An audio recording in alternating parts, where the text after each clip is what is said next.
economía básica para entender lo que es la eficiencia económica, para entender lo que son los costos marginales, para entender cómo funciona un mercado competitivo, para entender cómo funciona la competencia. Hay un dato que a mí me gustaría traer a colación antes de hacer mi pregunta, que en las subastas, particularmente hablo de la última subasta, la tercera del 2017, se obtuvo el precio más bajo en la historia para la electricidad. Esto es $20 por megawatt hora, 400 pesos por megawatt hora, lo cual era 4 o 5 veces más bajo que los costos de la Comisión Federal de Electricidad. Y esto es un costo nivelado, un costo que toma en cuenta toda la inversión, toda la operación a lo largo de la vida útil del proyecto. Entonces, yo sí le recomendaría también estudiar un poco pues, de finanzas y pues, entender en qué consiste el valor presente neto y el costo nivelado de este tipo de cosas para que podamos tener una discusión un poco más objetiva.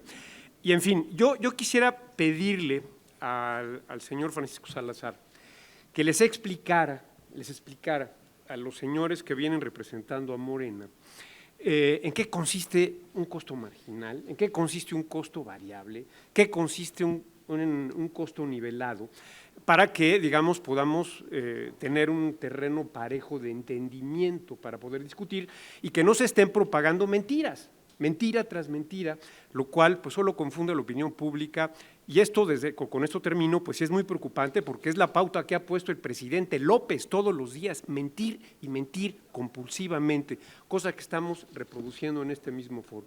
Por favor, al señor Salazar le pido esta explicación. Que efectivamente aquí se han dicho cosas que no son correctas y que no corresponden con lo que son los principios de análisis económico y de análisis microeconómico. Y permítanme empezar por distinguir dos cosas. Lo que es el despacho y después lo que es el pago de la electricidad mediante contratos. En los contratos, que son los que fijan cómo se paga la electricidad, por ejemplo, entre CFE y las empresas que le venden, no se paga el precio marginal local que se determina en el despacho. Se pagan, por ejemplo, en el caso de las subastas, precios nivelados que incorporan el costo de la capacidad y el costo de la energía. Son costos que reconocen los costos fijos y los costos variables. En los pagos que hace CFE Suministro Básico a CFE en las distintas unidades de generación, también se reconocen esos cargos. Hay un cargo por capacidad que se le paga a sus propias unidades y cargo por energía. Lo mismo con los productores independientes de energía. Esta es la forma en la que se paga. CFE no le paga a los ganadores de las subastas el precio marginal. Les paga lo que está en los contratos, que sí recuperan los costos totales. Los costos totales son los que se utilizan para determinar cómo se van a pagar los contratos. Ahora, distingamos eso de lo que es el despacho de generación. El despacho de generación es la manera en la que podemos, como sistema, tener la energía más barata disponible para todos los jugadores.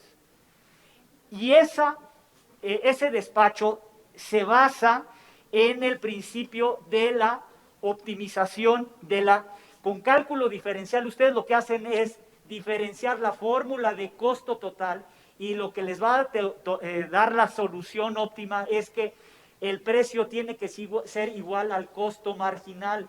Esto no es una cosa que yo estoy diciendo, esto es un principio básico de microeconomía, es un principio básico de investigación de operaciones, no se puede negar.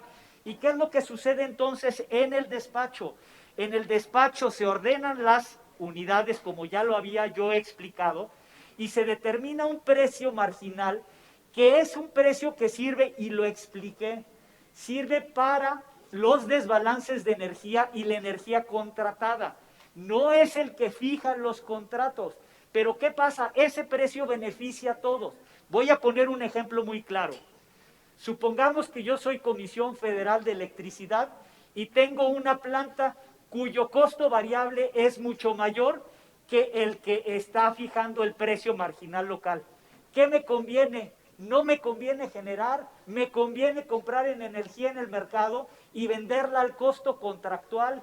Es un beneficio para CFE y es un beneficio para los consumidores. Por eso, insisto, por eso esta lógica es la que impera en todos los mercados. Y aquí me permito aclarar una cosa que por lo visto no la escuchó el licenciado Reyes cuando yo hice mi exposición. La diferencia que hay en el despacho entre los dos modelos es que en algunos efectivamente hacen ofertas de precio, pero ¿sabe qué? Esas ofertas de precio tienden en condiciones de competencias a ser iguales a los costos variables. ¿Por qué? Porque si no, el riesgo que tiene quien oferta con un precio que no es parecido al costo variable es que no es despachado. Así que el incentivo económico es a generar con base, a ofertar con base en el costo variable. Pero además no solo eso, ustedes han dicho y se ha comentado aquí a que hay un temor a que los monopolios, a que fijen sus precios. Estos son costos regulados y el modelo en México tiene una regulación muy estricta. En el manual de despacho, que seguramente no lo conocen, pero en el manual de despacho hay fórmulas que se establecen para que los distintos generadores establezcan cómo van a ofertar. No pueden ofertar libremente. Y la razón por la que se hace eso es porque hay una cierta desconfianza a que pudiera haber manipulación. Precisamente por eso el modelo mexicano es uno de los mejores modelos y es un modelo basado en la experiencia internacional.